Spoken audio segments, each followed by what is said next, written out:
10 missing from Al Falah university, ये headline बन रही है। अल फलाह यूनिवर्सिटी के चेयरमैन को भी गिरफ्तार किया गया है और उस चेयरमैन से जांच के अंदर पता चलता है कि उसने काफी सारी अवैध तरीके से रकम इकट्ठी की हुई थी। अब वो जांच के रडार पर है, ईडी, एनआईए तमाम उसके साथ पूछताछ कर रही हैं। 10 लोग ऐसे हैं जिनके फोन बंद आ रहे हैं जांच के अंदर, वो अभी पता नहीं चल रहा है कि कहां गए हैं। एनआईए ने जब जांच की तो पता चला कि ये व्यक्ति, जो उमर नबी नाम का जो व्यक्ति था जिसने सुसाइड बॉम्बर बन के खुद को उड़ा लिया था, ये वीडियोस बना बनाकर लोगों को भेजा करता था और वीडियोस में ये लोगों को आत्मघाती हमलों के अंदर खुद को मरने के लिए प्रेरित किया करता था। मतलब उनको ये फियादीनी बना रहा था, इस तरह के मोटिवेशनल भाषण दे रहा था। हमने वीडियो इसका ट्विटर पे भी डाला, लेकिन बाद में आईबी मिनिस्ट्री की तरफ से उसके ऊपर फिर प्रोटोकॉल आया, हमने वो वीडियो हटाया। ये व्यक्ति ब्रेन वॉश करने के लिए इतना सोफिस्टिकेटेड तरीके से बढ़िया अंग्रेजी बतियाते हुए लोगों को वीडियो भेज रहा था, जिसमें ये बताता था कि आत्मघाती हमला बुरी बात नहीं होती है। ये लोगों का इस हद तक ब्रेन वॉश कर रहा था। खुद ब्रेन वॉश्ड था, तभी जाकर के खुद आई-20 के साथ ही मर गया, लेकिन औरों को भी ये बरगला रहा था। इसका मतलब इसके साथ अभी और भी ऐसे लोग हैं जो स्लीपर सेल बन करके कहीं न कहीं हमारे ही समाज के भीतर रह रहे हैं और वो इससे इंस्पायर्ड या मोटिवेटेड हैं। उन लोगों की भी अब तलाश की जा रही है। जांच एजेंसीज बहुत ही अच्छे स्तर पर इस विषय की जांच कर रही हैं। जांच में एक बात और निकल कर आई कि ये व्यक्ति कुछ समय पहले पुलवामा गया था, कश्मीर गया था और वहां जाकर अपने भाई को एक और फोन देकर आया था और उस फोन के बारे में कहा था, अगर मेरे बारे में कोई सूचना ना आए तो इस फोन को तालाब में फेंक देना। जांच एजेंसी जब घर पहुंची तो उस फोन को घर वालों से पूछताछ हुई। शुरुआत में तो घर वालों ने नहीं बताया, इसके भाई से जब सख्ती से पूछताछ हुई तब इसने बताया कि हाँ, वो एक फोन देकर गया था, वो फोन तालाब में फेंक दिया। जांच एजेंसी ने उस फोन को तालाब से बाहर निकाला और उसको रिकवर किया, हालांकि बहुत सी चीजें गायब हो गई थी। तब उसमें से एक वीडियो निकल कर आया, वही वीडियो था जिससे यह पता चल रहा था कि ये कितने लोगों को वीडियो बेच चुका था और उस वीडियो के अंदर ये लोगों को आत्मघाती हमलों के लिए मोटिवेट कर रहा था। इस तरह से बैठ करके ये अपने कमरे में बैठ करके आत्मघाती हमलों के लिए, suicide bombing is miss understood concept, लोग इसे गलत समझते हैं, ऐसा कह करके ये बयानबाजी करता था।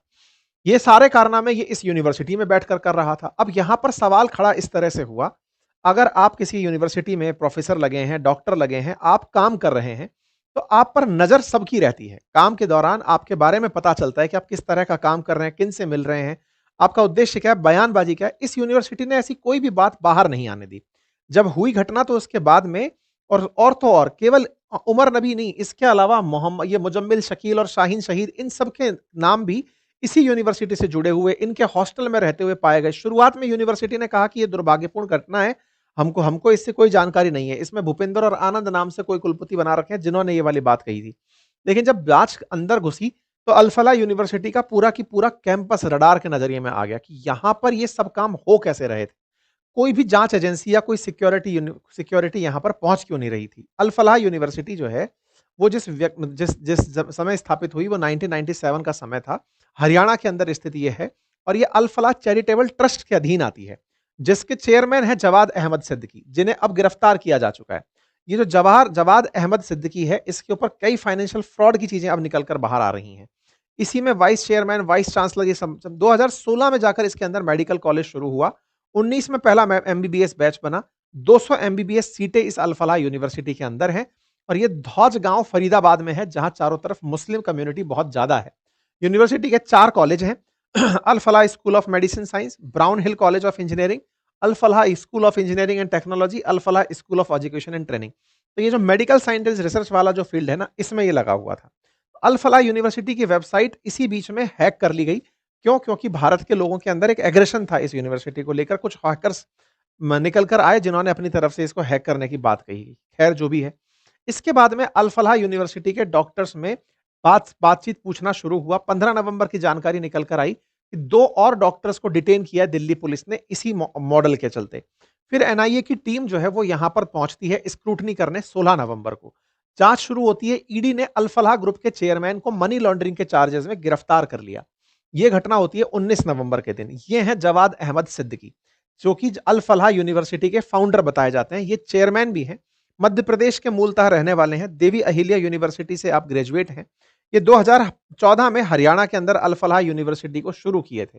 इसके साथ-साथ इनके और भी बहुत सारे काम हैं। अल फलाह ग्रुप के जो चेयरमैन हैं जावेद अहमद सिद्दीकी, उनके घर पर जब बहुत सारी रेड हुई 25 ठिकानों पर रेड हुई और जानकारी निकल कर आई कि इन्होंने पैसे की लॉन्ड्रिंग की है, गलत तरीके से टैक्स बचाने के लिए विदेशों से पैसा घुमाया है और इनके साथ-साथ इनकी एडमिनिस्ट्रेटिव ब्लॉक को भी सील कर दिया गया।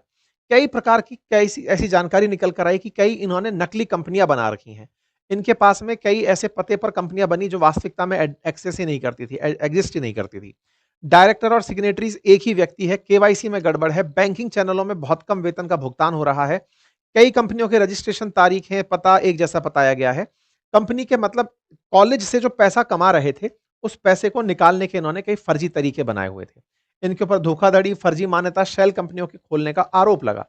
इसी के चलते ईडी ने इनको गिरफ्तार किया। इससे पहले भी वर्ष 2000 में इनके ऊपर न्यू फ्रेंड्स कॉलोनी के अंदर धोखाधड़ी का केस दर्ज किया गया था। यानी कि पुराने समय पर भी इनके ऊपर मामला दर्ज हो रखा है। 7 साल में बने हुए यूनिवर्सिटी ने 415 करोड़ रुपए कमाए। ये इनके द्वारा कमाए गए पैसे की पूरी फहरिस्त है। जो कमाया हुआ पैसा है, चूंकि वो ट्रस्ट के अधीन था, तो उस पैसे को निकालने के लिए इन्होंने नकली वेंडर्स का उपयोग किया। जनरली स्कूल और कॉलेजेस ट्रस्ट के नाम पर बनते हैं और ये माना जाता है कि ये नॉन फॉर प्रॉफिट होते हैं। इनके कमाई संस्थान में ही लगनी होती है, लेकिन उस पैसे को निकालने के लिए नकली कंपनियों का लंबा चौड़ा सिस्टम बनाया जाता है। आप बहुत सारे कॉलेज और स्कूल जो देखते हैं, उनको बनाने के लिए कौड़ियों के दाम पर स्कूल और कॉलेज की जमीन दी जाती है। ट्रस्ट के नाम पर वो जमीन दी जाती है, लेकिन यहीं से ही भ्रष्टाचार का सीन शुरू होता है। जो लाख-लाख रुपए की फीस लेने वाले स्कूल्स हैं, वो उस पूरी फीस को दिखाते ये हैं कि साहब ये फीस हमने स्कूल में ही खर्च कर दी। वास्तविकता में वो ट्रस्ट के नाम पर चल रही होती हैं और बहुत सारी शेल कंपनियों के थ्रू उन पेमेंट्स को लिया जा रहा होता है। स्कूल दिखाता है कि साहब हमने इतने रुपए की स्कूल में ड्रेस खरीदी, इतने की किताबें खरीदी, इतने रुपए में ये सारा काम किया, ताकि उस बिल को सेटल किया जा सके। ये बड़ा फर्जीवाड़ा है। इस पर अगर पता टैक्सेशन डिपार्टमेंट को सारा होता है, लेकिन वही है, सब एक उसके अंदर चल रहा है। इनके बारे में ये मामला निकल कर आ गया, तो आपको लग रहा होगा कि नया मामला है, लेकिन इस तरह की चीज़ें एक्ज़िस्ट करती हैं सोसाइटी में, ये बिल्कुल ओपन सीक्रेट है। सिद्दीकी के कॉर्पोरेट प्रोफाइल के बारे में पता चलता है, तो इन भाई साहब ने कई तरह की कंपनियाँ खोल रखी थी। कुल मिलाकर उन्हीं कंपनियों के नाम पर बिलिंग हो रही थी। विश्वविद्यालय के अंदर नियमों का उल्लंघन था। इससे क्या पता चलता है फर्जीवाड़े से? भाई फर्जीवाड़े से पता चलता है कि और भी हो सकता है इसके तरह के लोग भारत में बहुत हों जो इस तरह के ऑफेंडर हों। लेकिन ऑफेंस से एक बात स्थापित होती है कि जिसके दिमाग में एक बार अपराध आ गया, वो फिर किसी भी स्तर तक जा सकता है। जांच एजेंसियों का फाइनेंशियल फ्रॉड से ज्यादा रिलेशन इस समय आतंकी घटना से है कि तुम जब इस तरह से फाइनेंशियल फ्रॉड कर सकते हो, करोड़ों रुपए बचाने के लिए नकली कंपनियां बना सकते हो, तो फिर तुमको पैसे का लालच अगर मिले, तो तुम तो आतंकियों को भी पनाह दोगे। तो वो एक दिशा दूसरी तरफ खुल जाती है और यही कारण है कि इनके काफी सारे ठिकानों पर रेड हुई और इनकी रेड के साथ साथ ईडी ने इनके साथ में 13 दिन की रिमांड पर इन्हें ले लिया और पूछताछ की। इनका जो महू के अंदर घर है, उसको अवैध रूप से घोषित भी कर दिया गया है। अब जब ये जांच और बढ़ती गई, तो आज सुबह की खबर के अनुसार 200 डॉक्टर फिलहाल अंडर लेंस हैं जिनके ऊपर जांच की जा रही है। मतलब इस यूनिवर्सिटी में अभी थोड़े दिन पहले तो यूनिवर्सिटी में मेडिकल के बैचेस शुरू हुए हैं। अब उन डॉक्टर्स को भी अब धीरे-धीरे रडार पर लिया जा रहा है, पूछा जा रहा है। 6 हमारी एजेंसीज़ हैं जिन्होंने इसको कमांड सेंटर बना लिया है, जिसमें Delhi police, NIA, ATS, Jammu Kashmir police, Farid, ये सब अपने-अपने स्तर की इस यूनिवर्सिटी में पूछताछ कर रही हैं, लोगों से जानकारी ले रही हैं।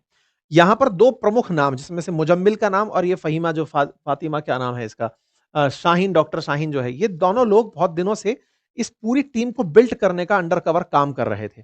मुजम्मिल जो है वो लोगों को मदद करने के लिए पहुँचता था, उन्हें फिर अपने मॉडल में शामिल होने के लिए कहता था। इसी बीच में एक और नाम निकल कर आता है और वो ये कि यहाँ पर जो कार थी ना, मुजम्मिल ने कार खरीदी थी। उमर को कार दिलाने वाला जो व्यक्ति था, उसको भी इसने तैयार किया था कि ये आत्मघाती हमले के लिए तैयार हो, लेकिन वो तैयार नहीं हुआ और वो पीछे हट गया था। नबी और जो है ना, एनआईए की जाँच में पता चला कि ये खुद जैसे और भी काफ़ी सारे लोगों को बनाना चाहता था, आतंकी बनाना चाहता था आत्मघाती हमले के लिए। इसने 11 लोगों को वीडियो भेजे थे, जिनमें से 7 कश्मीरी थे। बाकी 4 लोग उत्तर प्रदेश, केरल, कर्नाटक से बताए जा रहे हैं। 70 वीडियोज़ अभी तक ऐसे मिले हैं। कुल मिलाकर के इसका जो उद्देश्य था, ये बड़े स्तर पर काम करने का था, खुद ही नहीं, अपने जैसे बहुत से लोगों को खड़ा करने का था। इसके साथ-साथ इसके जो वीडियोज़ हैं, वो पूरी तरह से कई राज्यों के युवाओं तक पहुँचाए जा रहे थे। आतंकी संगठन जैश-ए-मोहम्मद ने भी यहाँ पर फंड रेज़ करने का प्रयास किया था। दिल्ली ब्लास्ट से पहले ये अपने घर पुलवामा गया था और वहाँ पर जो मोबाइल बरामद हुआ, उसमें इसके इस तरह के वीडियोज़ की शिनाख्त भी हो पाई।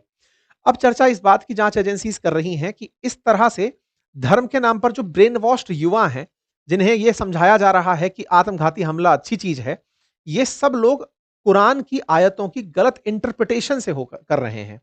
इसके लिए सऊदी अरब का फॉर्मूला अगर अपनाया जाए तो वो बेहतर होगा। सऊदी अरब ने ऐसा क्या किया था? सऊदी अरब ने जब बहुत ज्यादा रेडिकलिज्म बढ़ रहा था सऊदी अरब में, तो बहुत सारे ऐसे मौलवियों की फ़ौज तैयार की, जो राइट इंटरप्रिटेशन कुरान का दे सकते थे। अब देश को आवश्यकता ये है कि जो रिलीजियस टीचिंग्स हमारे देश में चल रही हैं, जो कुरान की आयतें सिखाई जा रही हैं, कुरान को जो इंटरप्रिटेट कराया जा रहा है मदरसों में, सरकार वहाँ पर अपनी तरफ से अपॉइंट करे लोगों को, जो सही इंटरप्रिटेशन दे, उनको प्रॉपर तरीके से मोटिवेशन दे, उन्हें सही प्रकार से सही राह दिखाए और उनसे ये एक्सपेक्ट किया जाए कि आपको जो दिया गया है, आप वो इंटरप्रिटेशन देंगे। जो अपनी तरफ से इंटरप्रिटेशन लोग निकाल-निकाल कर दे रहे हैं, उससे इस तरह के ब्रेन वॉश्ड युवा तैयार हो रहे हैं। सरकार को जहाँ धार्मिक स्वतंत्रता की आज़ादी की बात हम उसके अंदर करते हैं, उससे ऊपर देश की सुरक्षा को रखना होगा और देश की सुरक्षा के लिए ये जो ब्रेन वॉश्ड, आप विचार करके देखिए कि डॉक्टर जैसी पढ़ाई किया हुआ व्यक्ति आत्मघाती हमले के लिए लोगों को प्रेरित कर रहा है। इससे अंदाजा लगाइए कि उसके दिमाग में जो भूसा भरा गया था, वो किस स्तर का होगा। उसको कितना ज़्यादा तरीके से मतलब परेशान रखा गया होगा या फिर ये समझाया गया होगा कि तुम जो सोच रहे हो, जो करने जा रहे हो, ये अल्टीमेट सत्य की प्राप्ति के लिए हो रहा है। तो ऐसे में ऐसे समाज के लोगों को, मुस्लिम समाज से भी ऐसे मौलवियों को बाहर आना होगा, जो समाज में कुरान को सही तरीके से इंटरप्रिटेट करके समझाएँ। क्योंकि कोई भी आत्मघाती हमले की जहाँ तक बात है, तो कुरान में आत्मघाती हमले को कोई भी पुण्य का काम नहीं माना गया है। लेकिन इस तरह की जो ब्रेन वॉश्ड थ्योरी दी जाती हैं, जिससे इस तरह के लोग तैयार होते हैं, इसके खिलाफ समाज को खुद खड़ा होना पड़ेगा। अदरवाइज़ समाज के अंदर जाँच एजेंसीज़ के द्वारा बढ़ते इंटरफेरेंस से एक वैमनस्य का माहौल बढ़ेगा। बेहतर होगा कि समाज के साथ रहते हुए चीज़ें आगे बढ़ें। ये सुनिश्चित करें, वो समाज के लोग भी सुनिश्चित करें कि ऐसे युवाओं तक इस तरह की चीज़ें ना पहुँचे। ठीक है साहब? फिलहाल के लिए जाँच एजेंसीज़ अपने लेवल पर जाँच कर रही हैं। इसी बीच में पाकिस्तान से एक बयान आ जाता है। पाकिस्तान क्लेम कर देता है कि ये काम हमने कराया है। पाकिस्तान ऑक्यूपाइड कश्मीर के पूर्व प्रधानमंत्री ने पाकिस्तान की असेंबली में, मतलब पीओके की असेंबली के अंदर ये बयान दे दिया कि ये काम तो हमने करवाया है। लाल किले से लेकर के कश्मीर के जंगलों में हमने इतने ब्लास्ट करवा दिए कि अब इनकी डेड बॉडी काउंट नहीं हो रही है। तो पाकिस्तान खुद के खुल के सामने आ गया है। तो ये इमरान खान की पार्टी से थे नेताजी, और इन नेताजी ने, इनका नाम है चौधरी अनावुर हक, पहले पीएम हुआ करते थे पीओके के। अब ये अपोजिशन में बैठे हैं। 2 दिन पहले ही सरकार इनकी गिरी है और अपोजिशन में ये इस तरह का बयान दे दिए हैं। यानी कि ये भी खुलकर सामने आ गया कि पाकिस्तान इस घटना के अंदर इन्वॉल्व था। अब देखने वाली बात ये है कि भारत इस तरह के बयान को किस तरह से लेता है, क्योंकि भारत के जो तार जुड़ते जा रहे हैं, वो कश्मीर से ही उठ करके भारत के आंतरिक क्षेत्रों में कनेक्ट ज़्यादा हो रहे हैं। हम पाकिस्तान पर एक्शन लेने तो जाएँगे, लेकिन उससे पहले हमारे ही देश में अगर ब्रेन वॉश युवा घूम रहा है, तो उसे भी रोकने की और पकड़ने की ज़रूरत है। उसे समझने की ज़रूरत है कि कहाँ पर गड़बड़ हो रही है। पाकिस्तान को ये सब कराने के लिए हमारे ही लोग मिल गए और हमारे ही लोगों को उकसा करके उसने ये सब कर दिया। कश्मीरियों के खिलाफ भारतीयों में नफ़रत भरने का काम हो, कश्मीर के टूरिस्ट क्षेत्र में लोगों को ना भेजने की प्रेरणा देना हो, ये सब काम वो बाहर बैठे-बैठे लोगों को भड़का के करने में अगर कामयाब हुआ है, तो पहले हमें इंटरनल शुद्धि करनी होगी, पहले हमें आंतरिक रूप से इस चीज़ों को निपटना होगा और निश्चित ही जाँच एजेंसीज़ इस काम को बखूबी करेंगी। बाकी आप लोग इस विषय पर क्या सोचते हैं, अपनी राय ज़रूर कमेंट बॉक्स में बताएँ। चैनल पर नए हैं तो सब्सक्राइब कर लें। बाकी हमारी पुस्तकें उपलब्ध हैं बाज़ार में, फ्लिपकार्ट पर ऑनलाइन आप उन्हें एक्सेस कर सकते हैं। हमारे कोर्सेज़ अपनी पाठशाला एप्लीकेशन पर उपलब्ध हैं, आप उन्हें एक्सेस कर सकते हैं। Thank you so much.